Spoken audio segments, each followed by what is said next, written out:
I've been married 4 times now.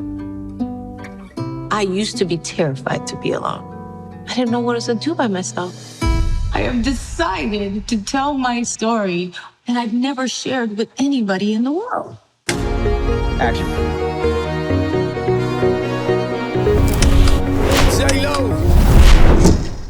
I'm sure people watching from the outside were like, what is this girl's problem? What I portrayed to the world was, oh, this didn't work out, and it's fine, and I'm good, and they're good. And I wanted to share my life with someone. Right. I want someone to be there when I'm having my big important moments on the red carpet. I want someone to be there, when I'm... Again, I was realizing that my marriage was falling apart. And the kids were only like 3 years old at the time, and it was just, the whole thing was heartbreaking. Do you think you've truly been loved? No. No. The year is 2024. Jennifer Lopez has just personally bankrolled a sprawling multimedia fever dream. A sex addict. This is me, now. And it is about to crash. Hard. It is a high-concept, staggeringly expensive visual monument. It's a tribute to her rekindled romance with Hollywood heavyweight Ben Affleck.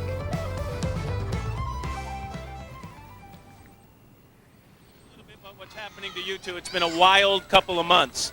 How are you handling all the attention, Ben, that's come with not only you personally, but this relationship? Well, it's a little crazy, and it's a little bit more, I think, than either of us anticipated, but it's all... 2 decades after their first broken engagement, they defied the odds and came out on top. That it's gonna fucking suck Always gonna be fucking scared. dick. You'll be scared of sucking till... Because it is sucking till it doesn't. Oh, right now it's not finished. You know what I mean? That's a problem. Because it is fucking... No, you gotta discern between things. Or so it seemed. It looked like a fairy tale. But maybe that's because it was.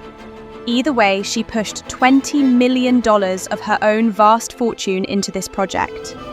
Why? Because no major Hollywood studio would dare underwrite the risk. We had a deal on paper. We had started production. Then I got a call, deal's off. Pulled it. He said that they were blown away by you, the dynamic in the room, thought there was just too much that was being bitten off. The quality was going to be potentially compromised. I've never been involved with any major studio, small independent production company, anything that has given me a deal on paper. Here, we will give you this for this. A $30 million deal, and then taking it off the table. Every streamer said musical movies don't sell. Beyonce didn't sell, Rihanna didn't sell. There was no appetite for a musical film based on an album, no matter what the story, no matter what the star. And this was a woman entirely unaccustomed to hearing the word no. She believed the global public would be utterly captivated by her marital bliss. But this was the delusion of a true romantic. As the cinematic love letter finally dropped, the world did not applaud. They recoiled. The reaction was a mixture of profound confusion and second-hand embarrassment. The critical reviews were nothing short of savage. Yet the true devastation was neither financial nor professional. It was entirely personal. At the exact moment she was projecting this flawless fairy tale onto global screens, reality was biting back. The marriage was unraveling at lightning speed. She was left to publicly promote a monument to a union that was already dead. Broken like me, covered in scars. When her and Ben Now first this broke up, is me. it was catastrophic to her constitution and everything that she wanted from what she understood love to be. So when I first read the script, it looked like the inciting incident that causes all this pain down the road is our breakup. I thought, wow, nobody did anything wrong. It was mutual. I think for us to move on from that, we have to kind of forgive it, forgive each other. You forgive me?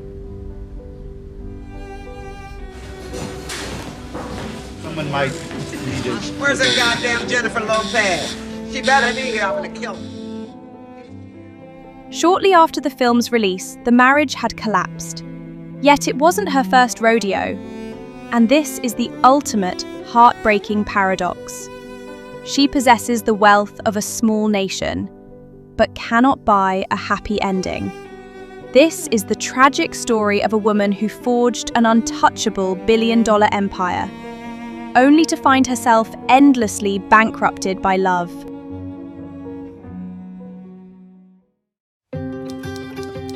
Welcome to the Bronx. Born in 1969, Jennifer's early world was boxed in by strict Catholic boundaries. Her mother wanted the classic immigrant dream, a safe, respectable desk job. But Jennifer didn't want safe, she wanted the spotlight. The tension between a mother's expectations and a daughter's wild hunger eventually snapped. At 18, she packed a bag and left the safety of home to pursue a dance career. She spent her nights on the uncomfortable, worn-out sofa in her local dance studio, living on practically nothing, fueling her days with cheap pizza and a work ethic that bordered on manic.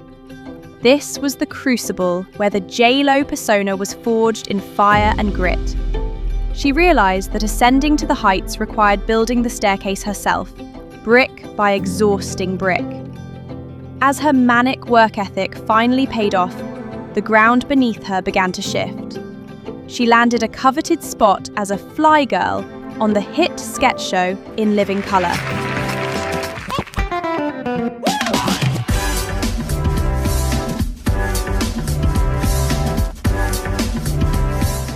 Jennifer was already looking straight past the camera, planning her ascent.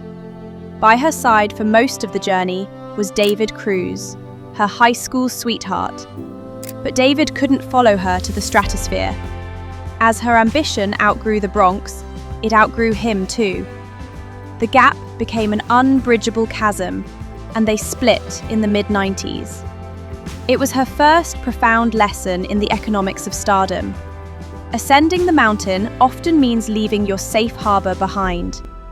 And then came the neon-lit nightmare of the early 2000s. You to come in, and I called the director and I was like, I really love the script, I really love the part. I really need some time off. The entertainment industry of the 1990s was a brutal machine. She paid her dues in the shadows, dancing for global acts. She was so close to the fame she craved, yet she was basically invisible. But in 1997, she kicked the door off its hinges. She landed the lead role in the biopic Selena.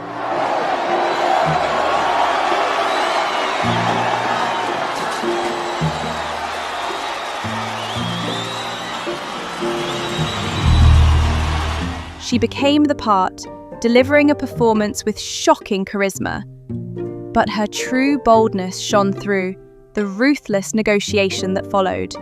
She demanded a historical $1 million salary.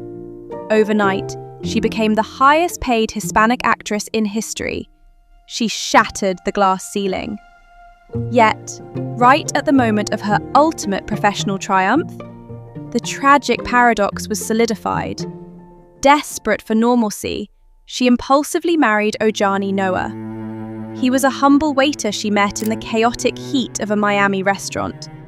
It was a frantic attempt to keep Jenny from the block alive. But you cannot marry a waiter when you are suddenly a global commodity. The marriage was crushed under the immense weight of her exploding fame, lasting barely 11 months. But the true nightmare was just beginning. The fallout was a bitter, decade-long legal war over intimate honeymoon tapes he threatened to sell. It was her first brutal lesson in the psychology of her new reality. As you rise, the people you once loved can easily become vultures, trying to tear you down. She finally built the throne she deserved, only to learn how isolating it was. Conquering Hollywood was merely the foothills. She wanted to turn her voice into global currency. Industry executives laughed, but Jennifer understood the shifting cultural tides. In 1999, she released On the Six, becoming a terrifying double threat. She found a partner who matched her blazing ambition, hip-hop royalty Sean P. Diddy Combs. Together, they forged a power couple bathed in velvet ropes and excessive luxury. Yeah, my heart kind of twisted out, you know what I'm saying? But my heart is strong, you know what I'm saying? And, you know, it's hard being a celebrity, you know what I'm saying, in a relationship. And this was a rough year, and I just wanted to be happy. You know, at the end of the day, I just wanted to be happy. Then came the 2000 Grammys, and that green Versace dress. It was an iconic moment. It set the stage for decades of red carpet reveals by bold women breaking the mold. It didn't just break the internet. Google literally credits the creation of Google Images to the number of people searching for pictures of the iconic dress. She was no longer just an actress. She was a seismic cultural deity. But with ultimate power came ultimate danger. In December 1999, the fairy tale shattered in a smoke-filled New York nightclub. A terrifying storm of real gunshots left her handcuffed to a bench in a police precinct. She realized a cold, hard truth. You cannot build a billion-dollar empire in a war zone. So sitting there, being handcuffed to a bench, and, you know, I do remember feeling the comfort of someone caring about you enough that, you know, they just wanted to make it okay. Escaping the gunfire, the adrenaline crash left her desperately craving safety. In January 2001, she achieved a historical miracle of synchronization. J-Lo became the first woman in history to have a #1 film, The Wedding Planner, and #1 album, J-Lo, in the exact same week. Standing at the absolute summit, she made a tragic miscalculation of the heart. She ran straight into the waiting arms of Chris Judd, her backup dancer.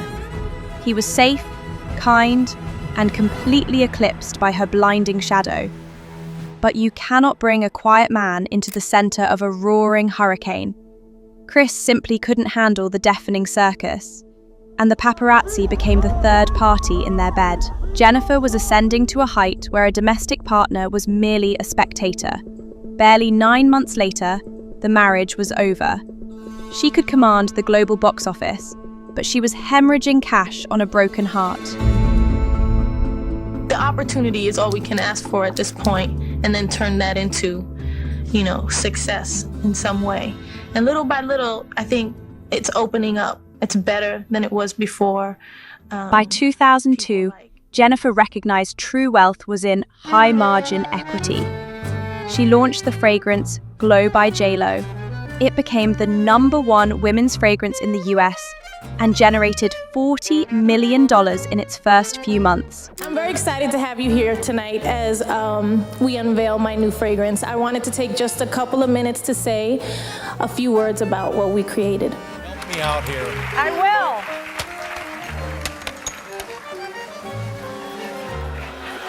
Oh, man. That's the good one. That's the one I always wear. Oh, that's fantastic. Now, let's run these down. She was a certified mogul. And then came the neon-lit nightmare of the early 2000s.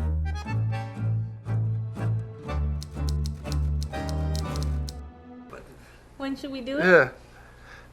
You tell him. Do we have a date? Bennifer. Ben Affleck was the charming, intellectual golden boy of the Oscars. Together, they birthed a 24-hour reality show before the genre even existed. He gave her a massive 6.1 carat pink diamond. She put him in her music video.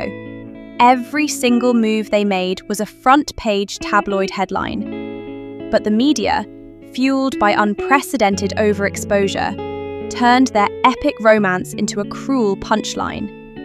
The spectacular fairy tale wedding was called off just days before the lavish ceremony. The perfect white dress was left hanging silently in the closet. The official breakup in early 2004 was a brutal public execution. To make matters worse, the film Geely, with Bennifer co-starring, crashed hard. It was released just before their wedding breakup. The historic box office disaster felt like a deeply personal insult. The pressure became a tangible weight, crushing Affleck.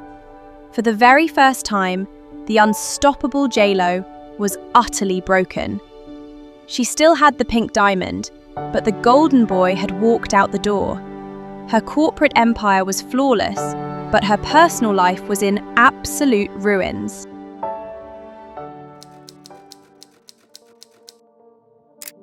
Reeling after Bennifer 1.0 ended, Jennifer looked for a quick reset. In June 2004, she secretly married the king of salsa, Marc Anthony.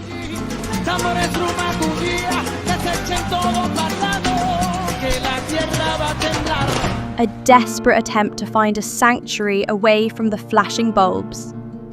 Marc was fiercely talented, with a voice like razor-sharp tenor and a will of absolute iron. He was the undeniably dominant, traditional force in their household. To the outside world, they were the ultimate Latin power couple. And in the beginning, they worked together in constant motion to build their brand. She released hit albums, starred in major films, and expanded a wildly successful fashion and fragrance empire. But throughout it all, a tension was growing. Marc wanted a beautiful queen who would stay safely within the castle walls. Indeed, Jennifer paused briefly during her pregnancy, and from that quiet chapter of her life came two souls that changed everything. In February 2008, twins Max and Emme were born in the middle of a massive snowstorm. She felt she was holding two angels. She found that motherhood gave her the humanity the industry had tried to strip away. But her ambitions stayed firmly beyond the nursery. The scrappy girl who slept on the Bronx studio floor had no intention of fading. She signed on to American Idol as a judge in 2010, cementing her place as one of the most powerful entertainers in the world. And by 2011, she'd reinvented herself yet again. She released Love, her 7th studio album. So, to the outside world, her separation from Marc Anthony in that same year came as a shock. It was a major blow to her identity as a perfect family woman. But for J-Lo, she didn't want to play house anymore. She was a business titan, and she wanted more. The Queen was back on the board.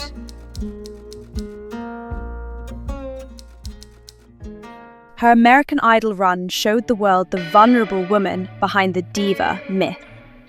It was a masterclass in global image rehabilitation. It became her stage to control her image during the breakup with Anthony. But she wasn't rolling with the punches. She was charging into the fight. Brandy, I swear, if you don't let somebody give me a compliment without trying to hog it. She took on a Dance Again world tour, multiple film projects, including What to Expect When You're Expecting, and grossed more than $100 million in her record-breaking Las Vegas residency. Then came 2019 and the cultural earthquake of Hustlers. She bruised her entire body on a silver pole to prove she still possessed the fire. She followed it with a blistering, dominant performance at the 2020 Super Bowl halftime show. She aggressively scaled Nuyorican productions, signing multi-million-dollar deals with Netflix. Her business empire was growing and turning into an untouchable fortress of gold. And to match this new corporate era, she found a new corporate partner, Alex Rodriguez. He was baseball royalty and a relentless, wealthy businessman.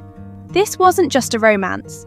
It was a powerhouse corporate merger designed to conquer the attention economy. He gave her another massive, blinding diamond engagement ring. But you cannot engineer a love that survives the spotlight based purely on a shared stock portfolio.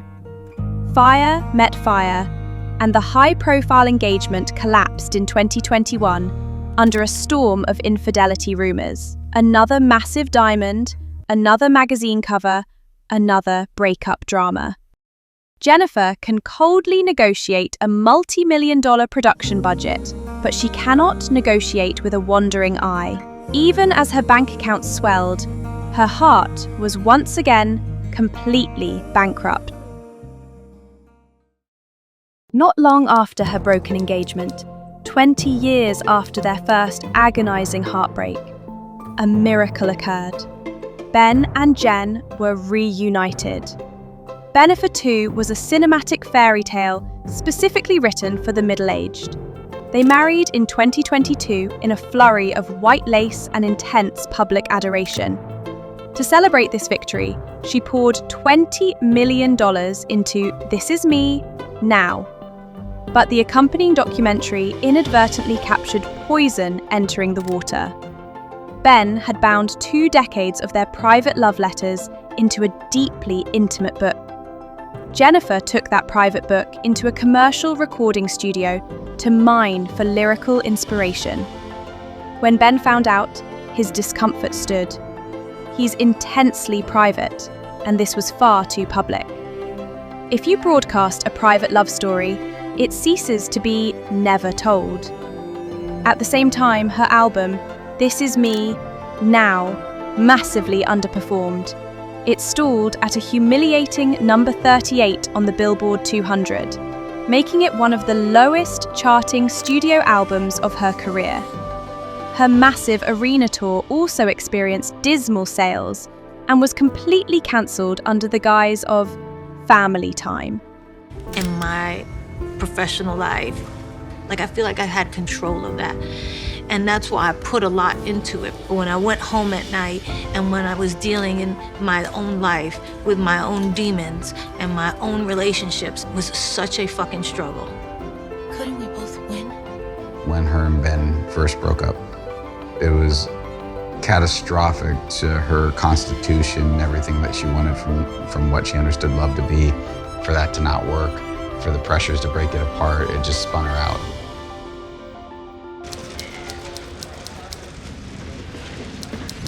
Ben and I, we broke up 3 days before our wedding. And we had a big wedding planned, 14 ushers and bridesmaids, and 3 days before, we just crumbled under the pressure. I think we all go along thinking I'm doing okay. I've been through these things and you kind of shake, I don't know if you're like me, you kind of shake it off and just be put your best foot forward and just do your thing. And fucking conquer the world, right? It motivates us to do all these different things, but at the end of the day. Ultimately, the relationship simply could not survive the betrayal of privacy and the blinding glare that came with it. On April 26, 2024, roughly 2 months after the documentary premiered, they separated.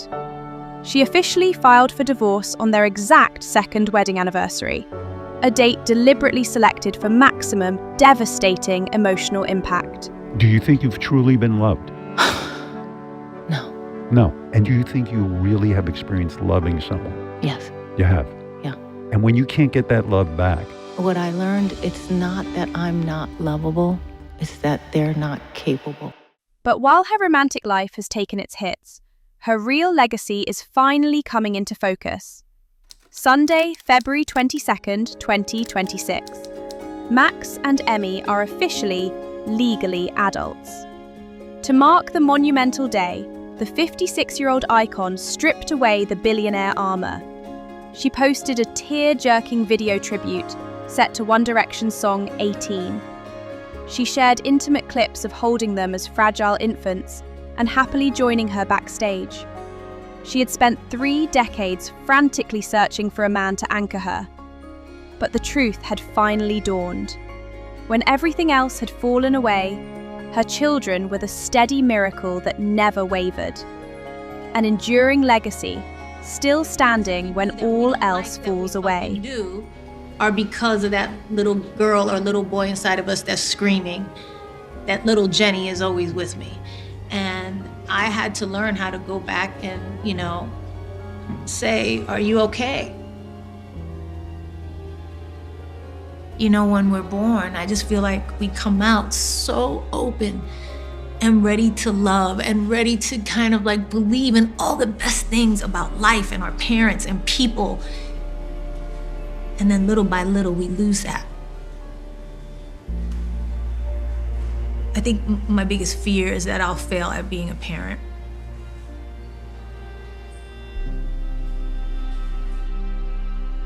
And I don't want to. too.